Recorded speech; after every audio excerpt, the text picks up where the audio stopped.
ओशो का बचपन का नाम चंद्र मोहन जैन था। 1960 के दशक में वह आचार्य रजनीश के रूप में प्रसिद्ध थे। 1989 में वो ओशो के नाम से दुनिया भर में मशहूर हो गए। ओशो लैटिन भाषा का शब्द है जिसे ओशैनिक से लिया गया है। इसका मतलब है सागर में विलीन होना। चलिए जानते हैं चंद्र मोहन जैन के भगवान रजनीश ओशो बनने की पूरी कहानी। वीडियो आगे शुरू होने से पहले आप हमारे चैनल को सब्सक्राइब कर लीजिए प्लीज, और कमेंट में बताना वीडियो कैसा है। मध्य प्रदेश में 11 दिसंबर 1931 को एक जैन परिवार में एक बच्चे का जन्म हुआ। नाम रखा गया चंद्र मोहन जैन। पिता का नाम बाबूलाल और मां का सरस्वती था। यह बच्चा 7 साल की उम्र में अपनी नानी के पास रहा। आगे चलकर यही भगवान रजनीश के नाम से प्रसिद्ध हुआ। 19 जनवरी 1990 को पुणे में निधन हुआ।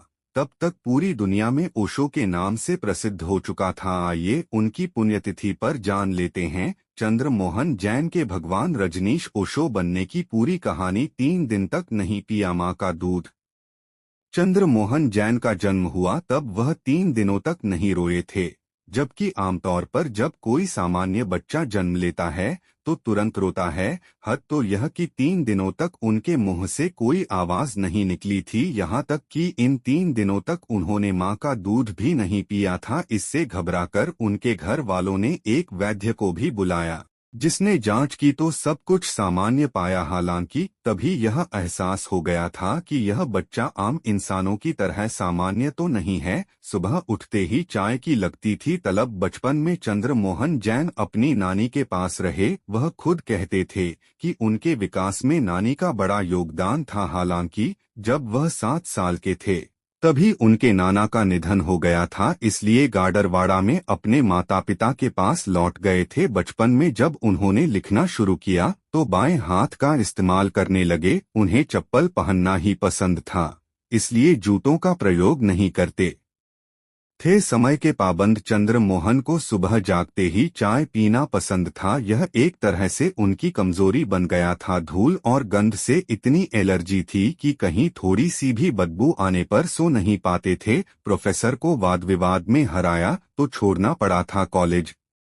बात सन 1951 की है। चंद्र मोहन जैन ने हितकारिणी सिटी कॉलेज में प्रवेश लिया। यहाँ 1953 तक पढ़ाई की। बताया जाता है कि क्लास में एक प्रोफेसर लेक्चर दे रहे थे, तभी चंद्र मोहन जैन से उनका वाद विवाद होने लगा। चंद्र मोहन जैन ने अपने तर्कों से प्रोफेसर को निरुत्तर कर दिया तो क्लास के सभी छात्रों ने मेज थपथपाकर उनका समर्थन कर दिया। उस वक्त क्लास में कम से कम 70 छात्र थे। इस घटना के बाद कॉलेज के प्रिंसिपल ने उन्हें बुलाया और कहा कि प्रोफेसर को तो कॉलेज से निकाल नहीं सकते, पर तुम कॉलेज छोड़ दो। इस पर चंद्र मोहन जैन मान गए और कॉलेज छोड़ दिया। फिर डीएन जैन कॉलेज के प्रिंसिपल ने चंद्र मोहन जैन को बुलाया। उन्होंने कहा कि मैं तुम्हें अपने कॉलेज में इस शर्त के साथ प्रवेश दे सकता हूं कि तुम तर्कशास्त्र यानी लॉजिक की क्लास में हिस्सा नहीं लोगे। चंद्र मोहन इस पर भी तैयार हो गए और लॉजिक के पीरियड के दौरान वह कॉलेज के बाहर स्थित कुएं के किनारे बैठे रहते थे।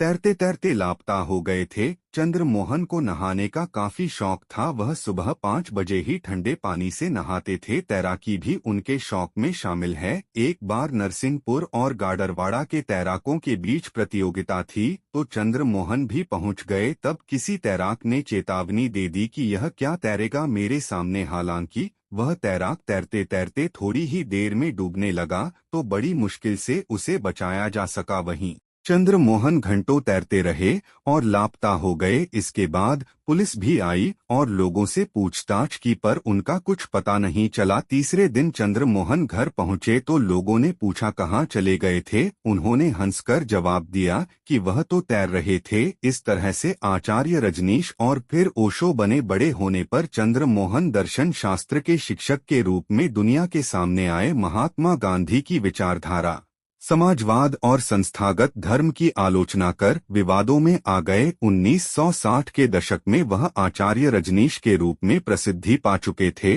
और उनके शिष्यों की संख्या बढ़ने लगी थी। फिर 70 और 80 के दशक के बीच भगवान श्री रजनीश नाम सामने आया और 1989 में ओशो के नाम से प्रसिद्ध हो गए। ओशो लैटिन भाषा का शब्द है जिसे ओशैनिक से लिया गया है। इसका मतलब है सागर में विलीन होना। ओशो लैटिन भाषा का शब्द है जिसे ओशैनिक से लिया गया है। खुद शिष्यों से कहा था, यह दूसरा जन्म है। बात 1970 की है। भगवान श्री रजनीश मुंबई गए थे, जहां उन्होंने शिष्यों को नव संन्यास की शिक्षा दी थी। यहीं से उन्होंने आध्यात्मिक मार्गदर्शक के रूप में काम करना शुरू कर दिया। पुणे में उन्होंने 1974 में इंटरनेशनल मेडिटेशन रिसॉर्ट को स्थापित किया, जहां बड़ी संख्या में विदेशी भी आने लगे थे। इसको देखते हुए वह 1980 में अमेरिका गए, जहां शिष्यों के साथ मिलकर पूरा रजनीशपुरम ही बसा दिया। इसी बीच उन्होंने अपने शिष्यों को बताया था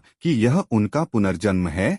750 साल पहले भी वह पैदा हुए थे। तब उनका जन्म तिब्बत में हुआ था, जहां खास साधना करते करते उनकी मौत हो गई थी। जबकि 3 दिन और मिलते तो उनकी साधना पूरी हो जाती। साधना पूरी नहीं होने के कारण ही उन्हें दोबारा जन्म लेना पड़ा। जीवन की अंतिम घड़ियां ओशो ने पुणे के कोरेगांव पार्क स्थित अपने मेडिटेशन रिसॉर्ट में बिताई थीं। वीडियो अगर अच्छा लगा तो हमारे चैनल को सब्सक्राइब कीजिए और कमेंट में बताना आप ओशो को कितना पसंद करते हैं। वीडियो देखने के लिए आपका बहुत बहुत धन्यवाद।